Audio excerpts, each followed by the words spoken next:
Bagaimana mungkin musuh Rasulullah yang paling berbahaya justru berubah menjadi pedang Allah? Inilah perjalanan menggetarkan dari Khalid bin Walid.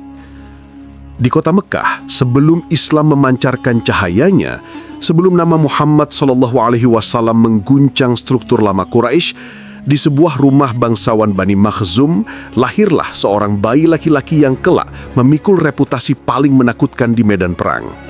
Tahun itu, sekitar 592 Masehi, masa jahiliyah, masa kabilah menjadi identitas, keberanian menjadi mata uang, dan kekuatan militer menjadi sumber wibawa. Bayi itu diberi nama Khalid bin Al-Walid. Tidak banyak bayi yang sejak lahir dibesarkan oleh keluarga yang dianggap pasukan inti Quraisy. Bani Makhzum berada di urutan teratas dalam tradisi peperangan. Para pemuda mereka tumbuh dengan pedang di sampingnya dan kuda sebagai teman kecilnya. Ayah Khalid, Al-Walid bin Al-Mughirah, adalah orang yang sangat kaya dan berpengaruh. Ketika berbicara dalam majelis Quraisy, orang-orang diam. Ketika memberikan keputusan, orang-orang mendengarkan. Dan ketika ia mengharapkan sesuatu dari putranya, harapan itu bukan sesuatu yang ringan. Sejak kecil, Khalid hidup di dunia yang bergerak cepat. Latihan fisik bukan pilihan, itu budaya keluarga. Ketika anak-anak lain bermain dengan tanah, Khalid diberi pedang kayu. Ketika anak lain belajar menulis, ia belajar menunggang kuda liar yang bahkan orang dewasa pun enggan mendekatinya. Ini bukan pemaksaan, ia menikmati semuanya. Ada api di dalam dirinya, api kompetisi, api ambisi, api keberanian. Setiap pagi, debu menari di halaman rumah itu. Para pelatih keluarga Makhzum, yang sebagian pernah menjadi pejuang perang suku, mengajarkan teknik bertahan dari serangan tak terduga, mengajarkan cara memukul dengan ayunan pendek, mengajarkan seni menangkis dengan sudut yang tepat. Khalid tumbuh dengan kecintaan pada tantangan.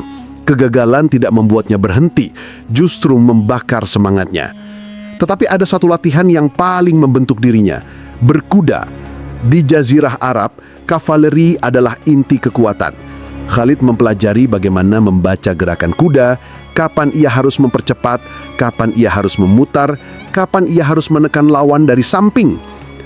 Bayangkan seorang pemuda yang berlari bersama kuda, menahan sempar sabir dan menolak berhenti meski pelatihnya berkata cukup. Tetapi tidak ada yang berlebihan. Ini hanya potret masa kecil yang penuh disiplin, bukan romansa. Khalid tumbuh menjadi remaja yang tinggi dan atletis. Ia kuat, gincah, dan cepat membaca situasi. Dan sifat itu membuatnya cepat dikenal sebagai salah satu pemuda terbaik Quraisy. Ketika konflik antar suku terjadi, suatu hal yang sangat umum di Jazirah Arab, Khalid mulai diberi kesempatan ikut serta. Ia mengikuti pertempuran-pertempuran kecil bersama para pemuda Makhzum. Dalam pertempuran itu, kemampuan militernya muncul dengan jelas. Ia berani mengambil resiko, tetapi bukan tanpa perhitungan. Ia tidak gegabah, ia tidak sembarang menerjang. Ia membaca pola pergerakan lawan, memanfaat celah kecil, dan memberi tekanan di titik paling rapuh musuh. Reputasinya naik perlahan, seperti bara yang semakin terang setiap kali disentuh angin. Orang-orang mulai mengenalnya sebagai pemuda cerdas, bukan hanya pemuda kuat. Orang Quraisy sangat bangga memiliki sosok seperti itu. Dalam tradisi jahiliyah, kemenangan militer adalah bagian dari kehormatan suku, dan Khalid adalah investasi terbaik untuk masa depan Makhzum. Dalam banyak latihan, ia berlatih bersama sepupunya, seorang pemuda yang juga keras dan berprinsip bernama Umar bin Khattab. Keduanya kadang bersaing sengit, dan dalam satu insiden, Khalid secara tidak sengaja melukai betis Umar ketika latihan. Tetapi hubungan mereka tetap dekat. Kelak pertemuan ulang mereka dalam Islam akan menjadi salah satu bab paling berharga dalam sejarah. Namun kejayaan fisik itu belum menyentuh sisi batinnya. Khalid belum bertemu sesuatu yang lebih besar dari pedang dan strategi. Ia belum melihat kebenaran yang harus diperjuangkan.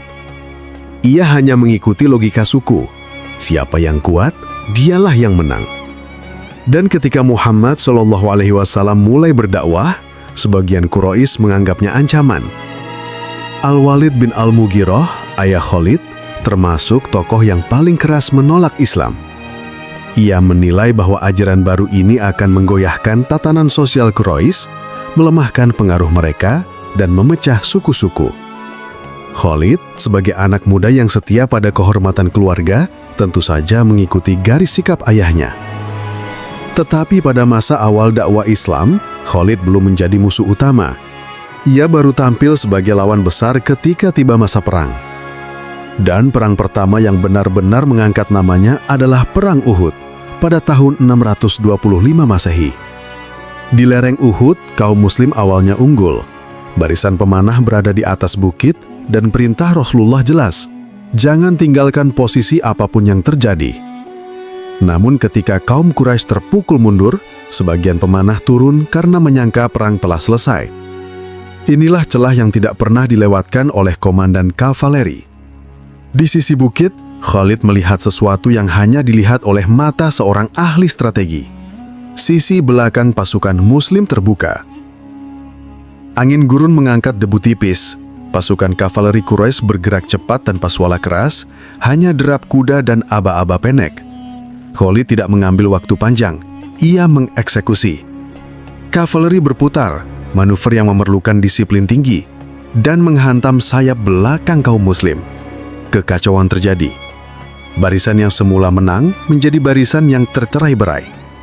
Panji hampir jatuh. Rasulullah terluka. Banyak sahabat syahid. Fakta sejarahnya menunjukkan satu hal. Khalid membaca momen lebih cepat daripada kebanyakan orang lain. Ia memanfaatkan kelengahan, bukan kekacauan. Setelah perang selesai, seluruh jazirah berbicara tentang kejeniusan Khalid di Uhud. Dan selama beberapa tahun setelah itu, ia tetap menjadi salah satu tokoh paling berbahaya bagi kaum muslim. Namun, setiap kemenangan membawa pertanyaan, dan pertanyaan itu tumbuh pelan-pelan di hati Khalid. Setelah perjanjian Hudaibiyah, situasi menjadi damai sementara. Khalid memperhatikan perkembangan umat Islam. Ia memperhatikan sikap Muhammad SAW yang lembut namun tegas. Ia melihat bagaimana umat Islam justru semakin kuat meski kekuatannya tidak diukur dengan jumlah senjata atau jumlah suku. Semakin ia mengamati, semakin ia merasa ada sesuatu yang tidak biasa di sini. Dalam satu riwayat, ia berkata kepada dirinya sendiri, "Aku telah menghadapi Muhammad dalam banyak peperangan. Aku tidak pernah melihatnya kalah dengan kekalahan yang benar-benar mutlak. Selalu ada sesuatu yang membuat barisannya tetap hidup." Ini bukan kalimat seorang musuh yang frustasi. Ini kalimat seorang analis, seorang ahli strategi yang mulai menyadari bahwa ada faktor yang tidak bisa ia hitung. Hatinya mulai goyah dari keangkuhan. Dan goyahan itu berubah menjadi keputusan ketika ia bertemu berita tentang beberapa tokoh Quraisy lain yang telah masuk Islam. Teman-temannya yang cerdas, Utsman bin Tolhah, Amr bin Al-As, juga mulai bergerak menuju kebenaran. Khalid pun memantapkan hati. Ia meninggalkan Mekah. Ia menunggangi kudanya menuju Madinah. Perjalanan itu panjang. Hanya suara langkah kuda, nafas yang dalam, dan hati yang penuh tanya.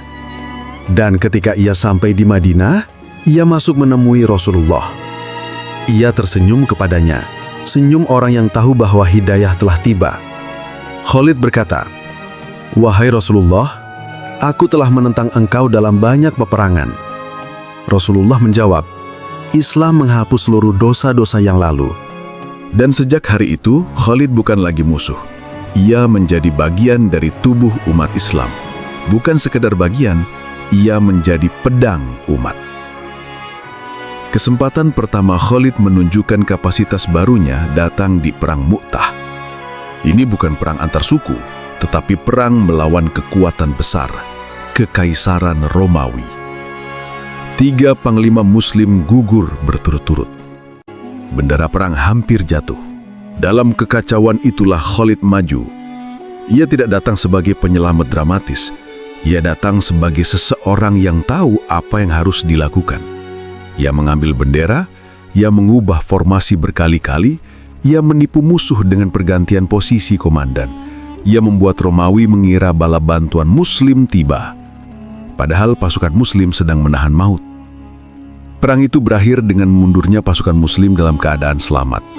Dan Rasulullah menyambut mereka, lalu berkata tentang Khalid, "Dia adalah Saifullah al-Maslul, pedang Allah yang terhunus."